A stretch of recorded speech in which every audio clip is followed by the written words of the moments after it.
I'm freaking out, you're freaking out, we're all freaking out. Hiya, friendos. After 2 years of cancellations, we are finally back at the Grand Prix Final. And what a finale it was. Let's dish. Big story here in ice dance. Canadians Piper Gilles and Paul Poirier take the gold at the final. Silver goes to Americans Madison Chock and Evan Bates, and Italy's Charlene Guinard and Marco Fabbri will take their second Grand Prix final bronze. Piper and Paul have finally done it. They have won their first Grand Prix final medal. It's gold during their first ever undefeated Grand Prix season. Their victory kicked off in the rhythm dance. Starting this smexy program with that arrogant character step, they look crisp and sharp, although that could be the 1080p. 6 points in GOEs just for that element. Then they blaze into the fastest twizzles I have ever seen them do, and you can see where they have drawn out every piece of emotion to really give you that juice that you are yearning for in this program. Struggling a little bit on cleanliness in turns on both step sequences, only getting a level 2 out of 4, but the execution and delivery of those elements brought them huge GOEs. Thus, they were able to hold Americans Chock and Bates at bay by less than half a point. We got a competition. The Evita free dance that was 11 years in the making will have to be flawless, and it is. The presentation of all their elements continues to improve. Like that rotational lift, the entry and the exit are just so much smoother. Before, early in the season, I saw a lot of jostling. And of course, the tech panel, as it always is at the final, is channeling Olivia Benson from Law & Order. You ain't getting away with nothing. Piper and Paul, again, only receive level 2s on both steps, meaning that they only had 2 clean turns rewarded. But just like the rhythm dance, they are redlining those grades of execution bonuses to garner a strong 129.71, comparable to their other scores on the circuit, and they are able to pull away from the Americans by 3 points to claim their first ever Grand Prix final victory. This is their 3rd Grand Prix final, and both their previous showings were 5th place finishes. They also claimed the victory alongside their training mates, Nadia Bashinska and Peter Beaumont, whom claimed gold in the junior dance event here. Just like their training mates and idols, they have had an undefeated Grand Prix season. The reigning Junior World's bronze medalist teamed up in 2017, Nadia skating at Scarborough from a young age, and Peter moving from Sheffield, Great Britain to Toronto. They displayed speed and transitional quality of a senior team in their traditional rhythm dance and red violin free to win both segments. Youthful and golden. I'm jealous. Now let's head on to our silver medalists from America, Madison Chock and Evan Bates. Honestly, they looked pretty good here. You can see their confidence and attack really growing from their less than stellar Skate America earlier this season. Now that we have them side by side, we can really compare the top 2 here and see where Piper and Paul bested them. In the rhythm dance, Chock and Bates actually did better than Piper and Paul in terms of technical levels, but the GOEs and program components given by the judges were lower, illustrating that the delivery of the elements, skating quality, and character of the program were lesser than. For example, the pattern style step sequence. The Americans got a level 3 compared to the Canadians' level 2, meaning Chock and Bates got more clean turns for a higher base value of 8.7 versus the Canadians' 7.95. But when it came to the quality in terms of speed, flow, and maintaining the emotion and character of the Latin rhythm, Piper and Paul were objectively stronger and gained a 4.15 in GOEs compared to the Americans' 3.51. Going to the free dance, it is the same story. But this time the Americans had worse levels than the Canadians. Madison and Evan only receiving a level 1 on their 1-foot step sequence and losing a level on a curve lift, something that is rarely happened to them. So they will want to go home and clean up those things for nationals and the rest of the international season. And bronze medalist Charline Guénard and Marco Fabbri of Italy take bronze in front of a home audience. This is their second Grand Prix Final bronze. They finished third in 2018 as well. All right, it is the men's event, which was super duper exciting and good and crazy and all over the place. But the gold will go to Shoma Uno of Japan. Silver goes to his teammate Soto Yamamoto, and bronze goes to the quad god himself, Ilia Malinin. Now, usually we do start with the gold medalist, but one of the biggest stories was seeing Ilia Malinin sitting in 5th place after the short program. But if you're actually paying attention this entire season, this is all too familiar of a position for the young American. But this time he is chasing by a big deficit. 2 big mistakes on the quad combo and triple axel in the short put him 19 points from first and 7 points from third. And we all know that if he's going to make a move, it's gonna be in this crazy free program. And the move is loud. It's his 4th attempt at the quad axel in competition, and it's the 4th time he's landed it. I'm freaking out, you're freaking out, we're all freaking out. 4 more quads for a total of 5 landed, plus 5 triples in this Euphoria free program, bring him a 114 total in just technical, actually beating Shoma in that segment by 3 points. The total segment score is a huge 191 and some, within earshot of his 194 PB.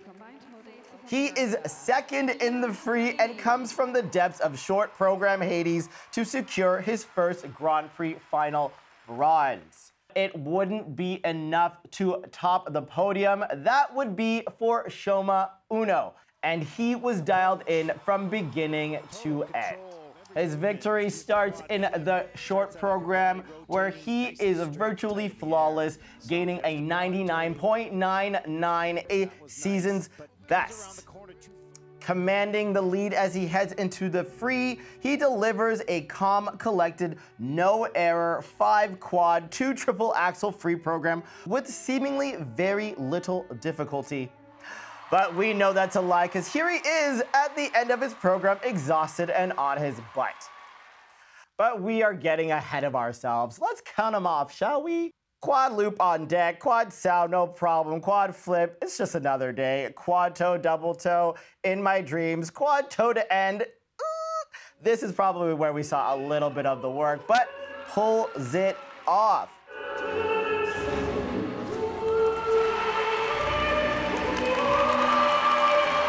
What really set him apart from the other medalists that also delivered lights-out performances with more quads and triples is his unmatched skating quality and the ease in which he weaves those quads into the fabric of the program without a break in movement, expression, and intention.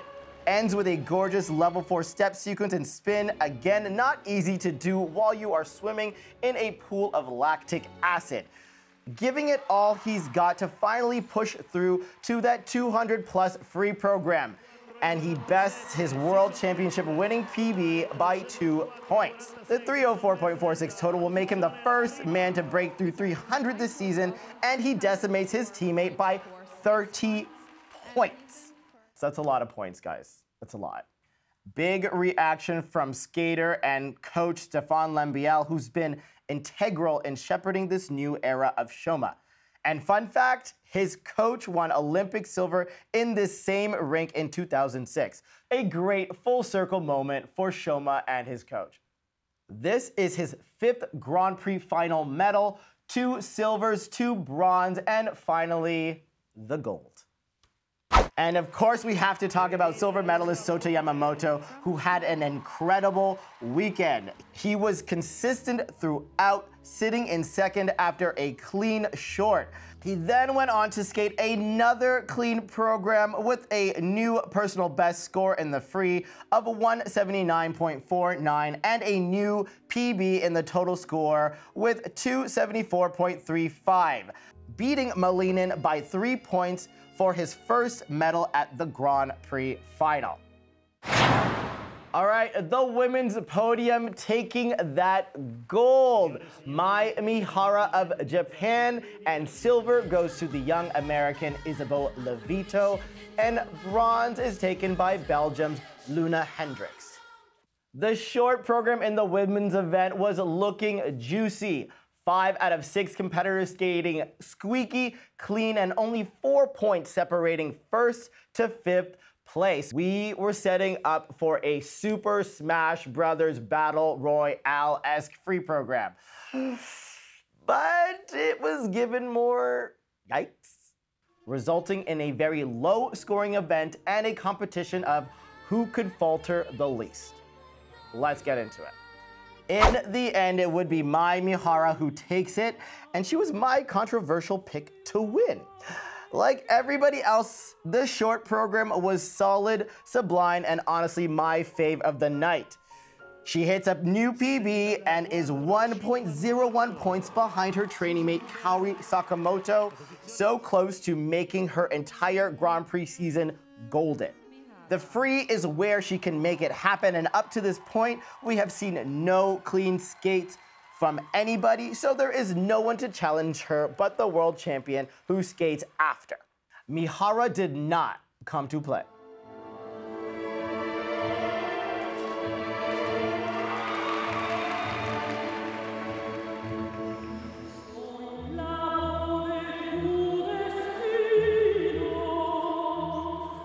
Her first 6 jump passes are dependable and strong, including 2 triple Lutzes in combos and a double axel triple toe. But disaster as she doesn't get up for her final triple loop and essentially does an over-rotated fall on a double. Unfortunate as it was the closest and cleanest skate of the night, but she will have to settle for a 133, 10 points off of her PB in this segment, and the program components are pretty low, even with the obvious fall. But even so, Mai Mihara makes this Grand Prix season's official color gold. I'd say that 4th place curse is officially lifted. She managed to beat the reigning Olympic champion and her teammate Kihara Sakamoto, who had a heartbreaking event. She finally delivers a clean Janet Jackson short program that has been eluding her this entire season. And it seemed that the reigning world champ was back in her stride. But the free was one of the toughest to watch. Starts off with a slip as she enters the double axel, a foreshadowing of what's to come. The first triple Lutz is out of control, doesn't get the triple off, no double axel triple toe, and pops her final triple loop in the dwindling moments of her program. This uncharacteristic skate will drop her to last place in the free program and 5th overall. All right, let's head on to the young American Isabeau Levito that sat in 5th place after a scintillating short program. Just like the rest of the event, however, the free was a bit of a struggle. The opening triple Lutz triple loop was scrappy and over-rotated on the triple loop, but she saves it and is looking strong as she heads into the second half of the program. Triple Lutz Euler triple sow is good, but just like Mai Mihara, she goes down on her final jump. Very rare to see her fall as she is one of the most consistent skaters on the circuit right now. She is clearly disappointed, scoring only 127.97. It's 16 points below her PB and season best, and she lost some levels on spins, something that is very, very easy and also consistent for her. But after all the smoke cleared, the disappointment would turn into a smile as she earns her 3rd silver medal of this Grand Prix circuit, and all that in her first year senior. Shout out to bronze medalist Luna Hendricks of Belgium, who started off strong like the rest of the competition, but struggled in the free, but she came back strong in that second half to clinch a bronze medal. Not the skate she wanted, but I'm sure a bronze at her first ever Grand Prix final will help take away some of that sting. We put you last again, but we swear you love you, and this has nothing to do with Dylan not being here anymore. Pairs! We knew it would come down to the Japanese team or the Americans, and it ended up being Riku Miura and Ryuichi Kihara who won gold at their first Grand Prix final. The Americans and reigning world champs Alexa Knierim and Brendan Fraser took silver, and Italian Sarah Conti and Niccolò Macci take bronze on home ice. The free program, though, was not easy for anyone. Like the women, not a clean skate from anyone. But let's start with our silver medalist. Knierim and Fraser no doubt wanted to be the first American pair team to win the Grand Prix final. They were sitting in second after the short behind Miura and Kihara by less than a point, so gold was there to take. But in the free, Brandon really muscled both side-by-side jumps, stepping out on both, echoing the mistakes from the short.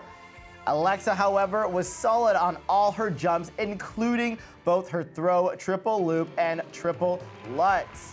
Them throws got miles to go and promises to keep. They are looking more fresh as they reach the end of this Stranger Things free program, but they won't hit their PB of 145. They do, however, reach a season's best of 135.63, which will put fire underneath the Japanese who are up next. Miura and Kihara were lights out in the short program, but the free would tell a different tale. Mistake on the side-by-side triple toe as Riku doubles it, hands down on the triple salve for Ryuichi, and hand down on the throw triple flip. Like the rest of the field, it wasn't clean, but they kept pushing through to the end with strong elements like that huge throw triple loop. Similar mistakes to the Americans, and the tech counter is almost at a dead tie when they finish their program. Remember that they are less than a point ahead from the Americans in the short. They looked super nervous as they got their points, but 136.50 would be enough, and they beat the Americans for gold by just 1 point. Close call, but they managed to become champions at their first ever Grand Prix final, and like always, charming as ever in their post-win interview on the Kiss and Cry. One last question. What did you like more about Italy? Pizza or pasta? Tiramisu. Pizza. Sarah Conti and Niccolò Macci were fourth as they head into the free program. It was good, but it was not perfect. But it was good enough for a season's best 119.72, and the reaction to find out they made the podium is pretty adorbs. And last but not least, a quick shout out to Canadians Diana Stiletto-Dudek and Maxime Deschamps. First Grand Prix final, and they sat in third after the short, but it was a rough go in the free with some issues on almost every element. And Stiletto-Dudek was actually sick earlier in the week, which ate into training, so not ideal for the weekend these two were hoping for, but we will see them at Nationals. That's it from the Grand Prix final. Let us know your favorite moments from this event in the comments below. And I guess we will be seeing you in the new year. Also, I'd like to shout out my producer, Jackie Dory, who has been here for the past 4 years with me and Dylan, and now me by myself. She's moving on to bigger and better things. I will miss you. She's not God, like she's literally across the street, but I will miss you anyways.